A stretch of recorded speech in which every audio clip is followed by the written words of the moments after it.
একদম ঠিক দেখেছো। এই ভিডিওটা তাদের জন্য যারা কিছুই পড়াশোনা করেনি। হ্যাঁ, তোমরা জানো যে কোনো পরীক্ষাতে সামনে যেভাবে কালকে মিসেলিনিয়াস পরীক্ষা আছে বা পরবর্তীকালে বিভিন্ন পরীক্ষাগুলো যেমন ক্লার্কশিপ আছে বা পুলিশের পরীক্ষাগুলো আছে, সমস্ত পরীক্ষাতে 8 lakh 10 lakh 12 lakh student form fill up করে তার মধ্যে সিরিয়াসলিভাবে পরীক্ষাতে বসে 4 থেকে 5 লাখ স্টুডেন্ট পড়াশোনা করে। ম্যাক্সিমাম 50-60% স্টুডেন্টই উইদাউট প্রিপারেশনের জন্য মানে উইদাউট প্রিপারেশনে বসে পরীক্ষাতে। তো তাদের জন্য এই ভিডিওটা আরেকবার বলে দিই, এই ভিডিওটা তাদের জন্য না যাদের কমপ্লিট একটা প্রিপারেশন আছে, যাদের খুব ভালো করে প্রিপারেশন আছে, যারা chapter wise concept plus MCQ plus practice করেছে, তাদের জন্য এই ভিডিওটা না। তাহলে স্যার এই ভিডিওটা কার জন্য? এই ভিডিওটা হচ্ছে তাদের জন্য যারা এভারেজে মোটামুটি প্রিপারেশন আছে বা হয়তো আরেকটু ইয়ে করলে হয়তো হয়ে যেতে পারে, বা যারা কিছুই পড়েনি তাদের জন্য এই ভিডিওটা। আর এই ভিডিওটাতে আমি পুরো সাইন্টিফিকভাবে জিনিসটা তোমাদেরকে সামনে রিপ্রেজেন্ট করব, যেটা তোমাদের আপকামিং সমস্ত পরীক্ষাতে হেল্প হবে। কোনো সময় এই ভিডিওটাকে তোমরা ইগনোর করিও না, কারণ এটা তোমাদের পুরো সাইন্টিফিকভাবে আমি জিনিসটা নিয়েছি। হ্যাঁ, তবে প্রত্যেক জিনিসের ব্যতিক্রম আছে, সেটা ম্যাক্সিমাম একটা সম্ভাবনা প্রবাবিলিটি, সেই হিসেবেই আমি একটা সাইন্টিফিক মেথড নিয়ে এসেছি। সেটা সত্য হতে পারে, ভুলও হতে পারে, ঠিক না? সেই জন্যই আমি আগে বলে দিই, যাদের বেস্ট প্রিপারেশন আছে, যাদের জানো যে আমার পরীক্ষা দিলে কোয়ালিফাই হয়ে যাব, তাদের জন্য এই ভিডিওটা না। যারা প্রিপারেশনের মধ্যে আছো বা এভারেজে আছো, তাদের জন্য এই ভিডিওটা। এই ভিডিওটার মেন বিষয়বস্তু হচ্ছে কিভাবে সাইন্টিফিক মেথডে তুমি এমসিকিউ সলভ করবে 100% কারেক্ট অ্যান্সার। চলো তাহলে তোমাদের সকলকে আমার টিএস খান ক্লাসে ওয়েলকাম বলে আজকের সেশন বা আজকের টপিক আমি শুরু করছি। আজকের টপিক তোমরা ভালো করে জানো, আমি প্রত্যেক ক্লাসেই তোমাদের বলি যে স্মার্ট স্টাডির 3টে পদক্ষেপ আছে। কি ভালো করে বুঝবে, যখন তুমি যে কোনো পরীক্ষার যখন প্রিপারেশন নিতে যাও, তুমি যেই সাবজেক্টই পড়ো না কেন, তোমাকে ভালো করে বুঝতে হবে জিনিসটা। তুমি যে সাবজেক্টই পড়ো না কেন, তোমাকে সেই চ্যাপ্টারটার উপরে কি করতে হবে? প্রথমে কনসেপ্ট বিল্ড করতে হবে। তোমাকে সেই চ্যাপ্টারের উপরে, ঠিক আছে? তোমার ভালো করে যেন কনসেপ্ট ক্লিয়ার থাকে। তুমি ক্রিস্টাল ক্লিয়ার বলে না, যেমন একটা যদি কাঁচের গ্লাসে তুমি জল নাও, তাহলে এই পার থেকে ওই পার অব্দি ক্লিয়ারলি বোঝা যায়। সেইভাবে তোমাকে প্রত্যেকটা সাবজেক্টের ক্রিস্টাল ক্লিয়ার কনসেপ্ট রাখতে হবে। তুমি ইতিহাস পড়ো বা ভূগোল পড়ো বা সায়েন্স পড়ো বা জিওগ্রাফি পড়ো বা তুমি ইকোনমিক্স পড়ো বা পলিটি পড়ো, প্রত্যেক সাবজেক্টের তোমাকে একটা কনসেপ্ট ধারণা ক্লিয়ার রাখতে হবে। ইতিহাস পড়ছো, তোমার ক্রোনোলজিটা মাথায় রাখতে হবে যে কিভাবে হরপ্পা সভ্যতা এসেছিল, হরপ্পা সভ্যতার পর কিভাবে বৈদিক পিরিয়ড শুরু হলো, কেন তারপরে 16 মহাজন পদের আবির্ভাব হলো, আর কিভাবে যে সামন্ত প্রথার এভলিউশনের পর হর্ষবর্ধনের টাইমের পর আস্তে আস্তে পুরো ওয়েস্ট বেঙ্গল থেকে শুরু করে পুরো ভারতবর্ষে কিন্তু সাম্রাজ্য যে সামন্ত প্রথা সেটার অবলুপ্তি হয়। আর তার জন্যই বৈদেশিক আক্রমণ ভারতবর্ষের মধ্যে আসে। আর বৈদেশিক আক্রমণ আসার জন্যই প্রথমে যে বিভিন্ন সবুক্ত গিন থেকে শুরু করে সুলতান মাহমুদ থেকে শুরু করে তারপরে আমাদের এখানে শুরু হয় বিভিন্ন যে ইলবাড়ি সিস্টেম, যে কুতুবুদ্দিন আইবক থেকে ইলতুৎমিশ এরা আক্রমণ করে। তারপরে দেখবে যখন সুলতানি মানে এরা রাজত্ব করে, তারপরে সুলতানি পিরিয়ড যখন শেষ হচ্ছে, সুলতানি পিরিয়ড শেষ হওয়ার পর ধীরে ধীরে আস্তে আস্তে কিন্তু আবার সামন্ত প্রথা উইক হয়। আবার উইক হওয়ার জন্য ভারতবর্ষের মধ্যে যখনই আন্দোলন হয়েছে, তখনই ভারতবর্ষের ভারতীয়রা যখন ভারতের বিরুদ্ধে ঘোষণা করেছে, তখনই বৈদেশিক আক্রমণ ভারতবর্ষে হয়েছে। তুমি ইতিহাসের পাতা খুলে দেখে নাও।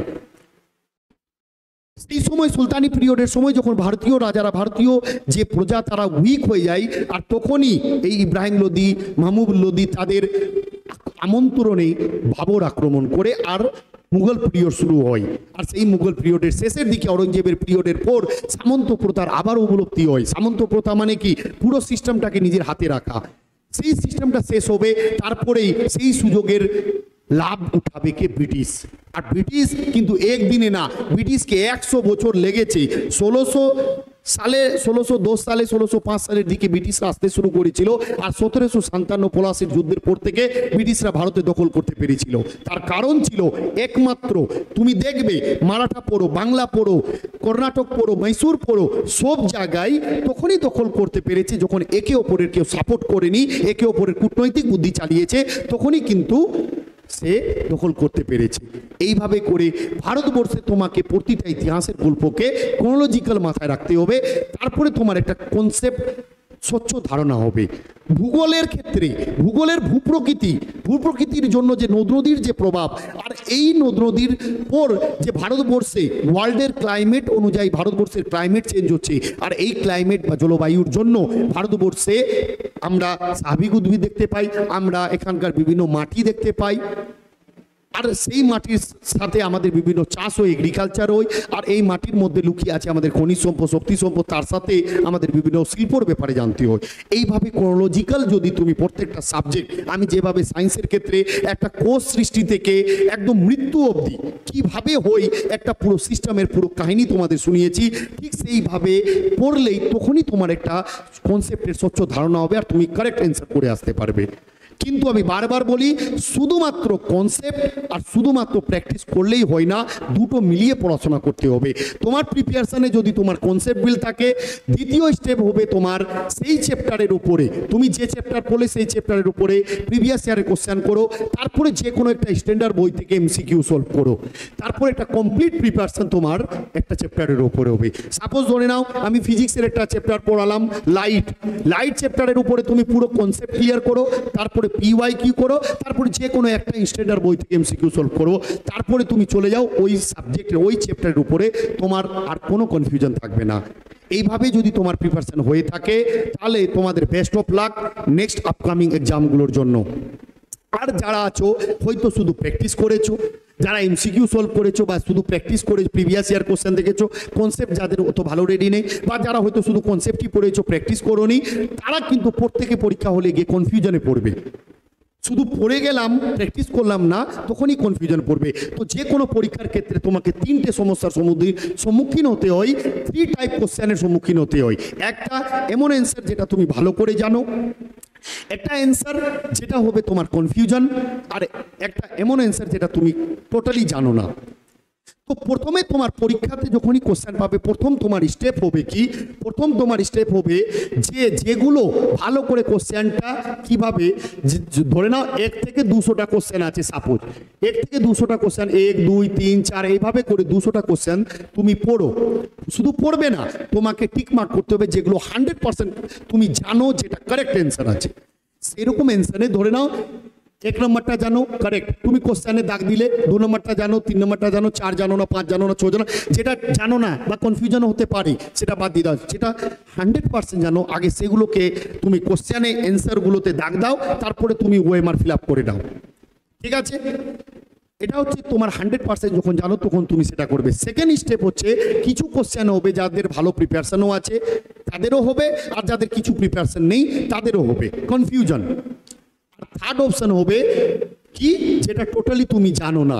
কনফিউশনে এখানে এই যে সায়েন্টিফিক মেথড আমি তোমাদের জন্য নিয়ে এসেছি, এই কনফিউশনের জন্যই সেই সায়েন্টিফিক মেথডটা তুমি অ্যাপ্লাই করলে তুমি অনেকটাই লাভবান হবে। অনেক অ্যান্সার হবে যেখানে তোমার কনফিউশন হবে, সেই ক্ষেত্রে তোমাকে 2 থেকে 3টা স্টেপ ফলো করতে হবে। কি জিনিস দেখো, কনফিউশন হলে তোমাকে প্রথম যে সূত্রটা অ্যাপ্লাই করতে হবে সেটা হচ্ছে এলিমিনেশন মেথড। এলিমিনেশন মেথড মানে হচ্ছে অপশনগুলো দেখলে, অপশানে যদি এরকম টাইপের অপশন থাকে যে উপরের সবকটি বা কোনোটি নয়, যদি উপরের সবকটি অপশানে থাকে, চোখ বন্ধ করে 95% চান্স থাকে সেটাই অ্যান্সার হওয়ার।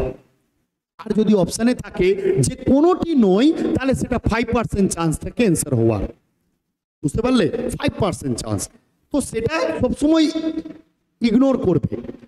উপরের সবকটি যখনই অপশন থাকবে সেটা 95% চান্স, সেগুলো তুমি অ্যান্সার করে দিতে পারো যদি তোমার কনফিউশন হয়।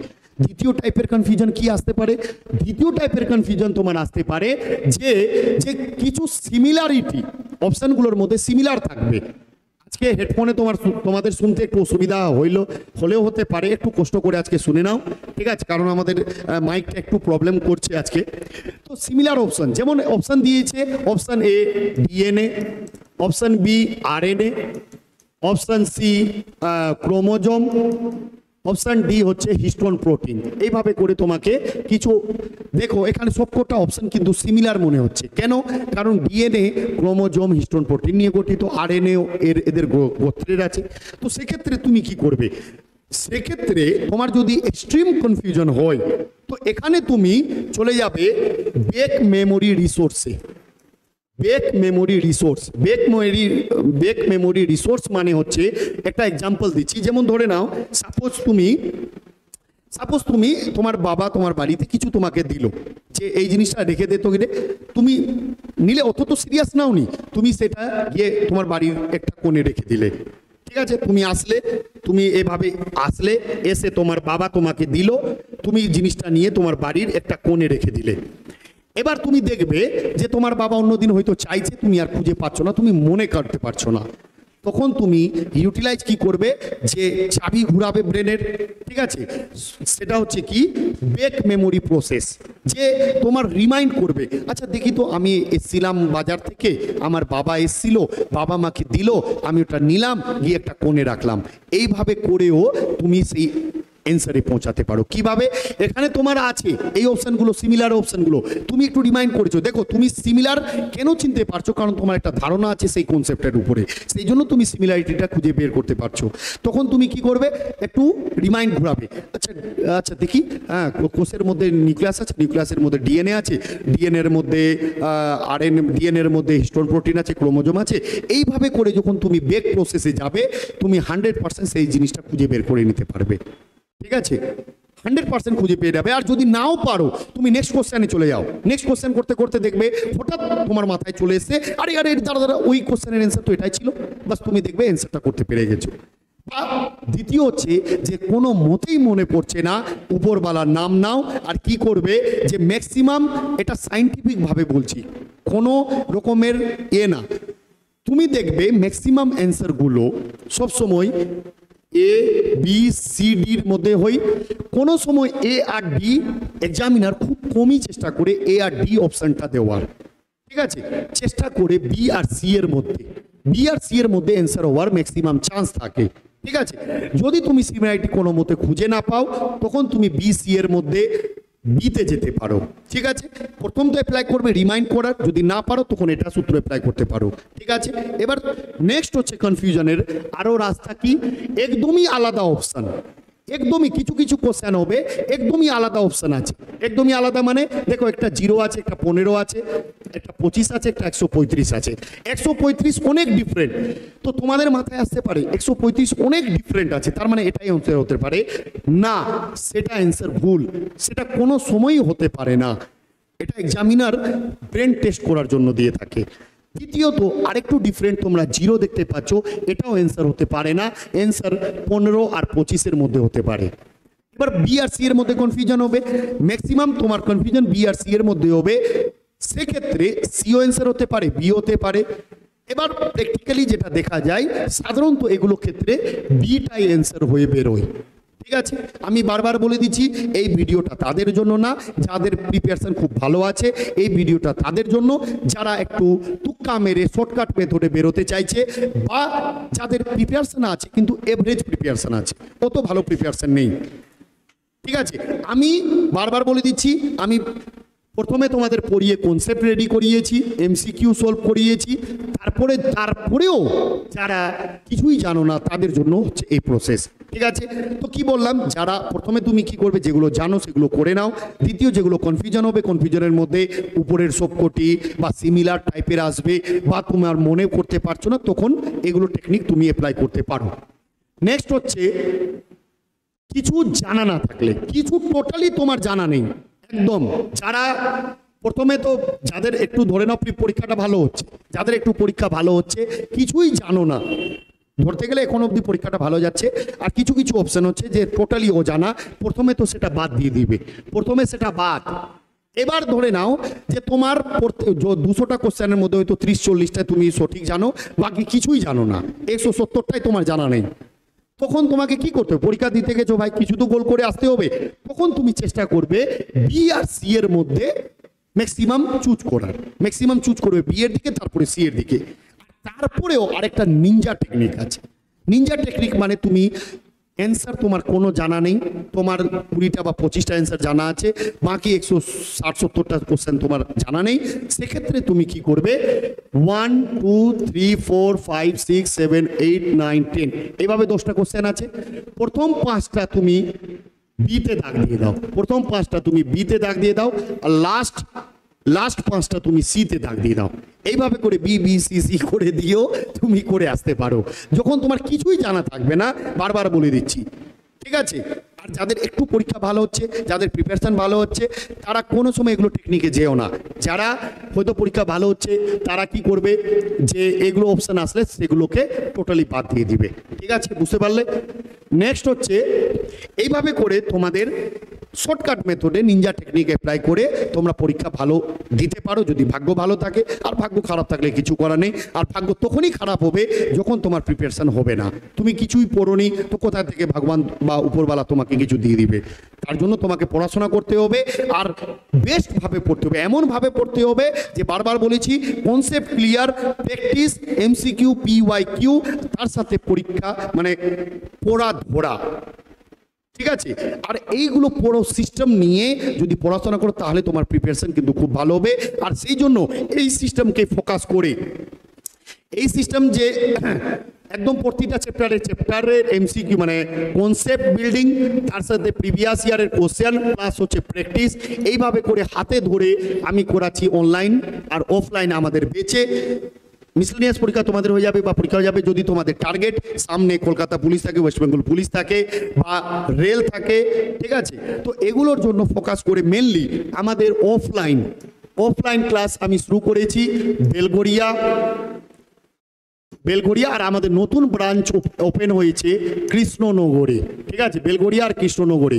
বেলগড়িয়ায় হচ্ছে 22 তারিখ 22 সেপ্টেম্বরে 4 মাসের কোর্স। আমি বারবার বলে দিচ্ছি 4 মাসের কোর্স। এর মধ্যে 4 মাসের পর তোমাদের সমস্ত পরীক্ষা অনুষ্ঠিত হবে, যদিও ক্লার্কশিপ আছে, কিন্তু ক্লার্কশিপ আস্তে আস্তে তোমার 60-70% এখানে রেডি হয়ে যাবে। তাড়াহুড়ার করে কিছু হয় না। তুমি যে ভাববে আমি 2 মাস 3 মাসের প্রিপারেশন, না, মিনিমাম 4 মাস, ম্যাক্সিমাম 5 মাস আমাকে সময় দাও। তোমাকে রেডি করার দায়িত্ব হচ্ছে আমার। অবশ্যই সেটা অফলাইনে। কোথায়? বেলগড়িয়া আর কৃষ্ণনগরে। বেলগড়িয়া 22 সেপ্টেম্বর থেকে ক্লাস শুরু হচ্ছে, আর কৃষ্ণনগরে অলরেডি শুরু হয়েছে ডেমো ক্লাস। নেক্সট ক্লাস হচ্ছে এই মানডে আর টিউসডে ক্লাস হবে। যারা এখানে ইন্টারেস্টেড আছো তারা মেসেজ করবে 9051250316, আমার এই নম্বরে মেসেজ করবে যে স্যার, অপশন দিয়ে দিবে যে স্যার এখানে ক্লাস করতে চাই। এবার শোনো ভালো করে যে স্যার আমরা তো এই 2 জায়গায় যেয়ে পড়তে পারবো না, তো আমাদের অনলাইন ব্যবস্থা। অনলাইন হচ্ছে যারা ফাউন্ডেশন, এই যে ফাউন্ডেশন বেচ আছে, এই ফাউন্ডেশন বেচ হচ্ছে কমান্ডো ট্রেনিং। এখানে কমান্ডো ট্রেনিং করব, যেভাবে কমান্ডোদের ট্রেনিং দেয় না, সেইভাবে আমি অফলাইন স্টুডেন্টদের কমান্ডো ট্রেনিং করাবো। আর মানে রেডি করার আমার দায়িত্ব, যদি রেডি করতে না পারি তারপরে আমাকে বলবে 4 মাসে। ঠিক আছে? তো এটা হচ্ছে অফলাইন। কিন্তু অনলাইনে যারা করতে চাও, এই যে অফলাইনে আমি ক্লাস করাবো, এই অফলাইনের ক্লাসটাই ডাইরেক্ট আমি লাইভে মানে প্রাইভেট করে লাইভের লিঙ্ক থাকবে, যারা অনলাইনে ক্লাস করতে চাও অনলাইনে ক্লাস করতে পারবে। ফাউন্ডেশন বেচ সপ্তাহে 2 থেকে 3 দিন ক্লাস হবে। ঠিক আছে? ওটা ডেট টাইম সবই বলে দিব। এখানে পুরো অফলাইন অনলাইন। অফলাইনের ক্ষেত্রে হচ্ছে 1000 টাকা অ্যাডমিশন ফিস, আর 1000 টাকা হচ্ছে মান্থলি ফিস। প্রথম মাসে তোমাকে 2000 টাকা দিয়ে অ্যাডমিশন নিতে হবে, আর পরের মাস থেকে 1000, মানে 4 মাসে তোমার 5000 টাকা খরচ হবে অফলাইনে। আর অনলাইনে পড়তে গেলে প্রথম মাসে তোমাকে 1000 টাকা দিয়ে অ্যাডমিশন নিতে হবে। 1000 টাকা দিয়ে অ্যাডমিশন নিলে তারপরে অনলাইন ক্লাসটা যেটা হবে 300 টাকা পার মান্থ। 300 টাকা পার মান্থ, সেটা তোমাকে 4 মাস দিতে হবে। প্রথম মাসে মানে 3 মাস দিতে হবে। প্রথম মাসে 1000 দিলে পরের মাস থেকে 300 করে দিলে, তাহলে 3 থেকে মানে 2000 টাকা। যারা অনলাইনে পড়বে 2000 টাকা খরচ হবে।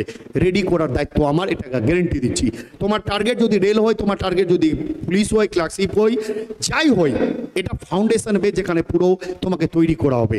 ওকে, ধন্যবাদ। সবাই খুব ভালো থেকো, এনজয়ের সাথে থাকো, আর আপকামিং সমস্ত পরীক্ষার জন্য তোমাদের বেস্ট অফ লাক।